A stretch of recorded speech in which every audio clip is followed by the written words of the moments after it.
டிட்வா புயலினால் இலங்கையில் பெரும் பாதிப்பு ஏற்பட்டிருந்த நிலையில் இந்தியா இலங்கை உறவுகளை மேலும் வலுப்படுத்தும் வகையில் இந்திய அரசாங்கமும் மக்களும் வழங்கிய நன்கொடைகளுடன் கூடிய இந்திய விமானம் ஒன்று இன்று அதிகாலை இலங்கையை சென்றடைந்துள்ளது.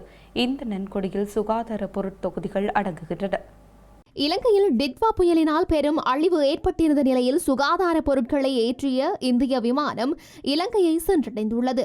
இதனை இலங்கை விமானப்படை உத்தியோகபூர்வமாக பொறுப்பேற்றுள்ளது.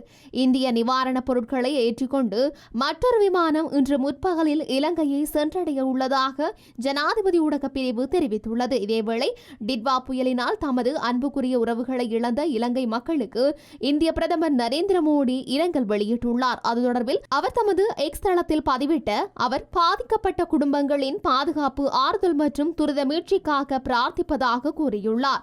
கடல் மார்க்கமாக மிகவும் நெருங்கிய அயலுறவுடன் எமது கூட்டொருமைப்பாட்டினை காண்பிக்கும் முகமாக சாகர் 10 நடவடிக்கையின் கீழ் முக்கிய HADR உதவி மற்றும் நிவாரணப் பொருட்களை இந்தியா உடனடியாக அவசர உதவியாக அனுப்பி வைத்திருக்கிறதாக தெரிவித்துள்ளார். எவ்வாறான சூழலிலும் தேவையான மேலதிக ஆதரவு மற்றும் உதவிகளை வழங்க தயாராக உள்ளதாகவும் இந்தியாவின் அயலுறவு முதலிடம் கொள்கை மற்றும் மகாசாகர் தொலைநோக்கு ஆகியவற்றின் வழிகாட்டலுடன் உதவிகள் தேவைப்படும் எந்த நேரத்திலும் இந்தியா இலங்கையுடன் தொடர்ந்து துணை நிற்கும் எனவும் இந்திய பிரதமர் நரேந்திர மோடி குறிப்பிட்டுள்ளார்.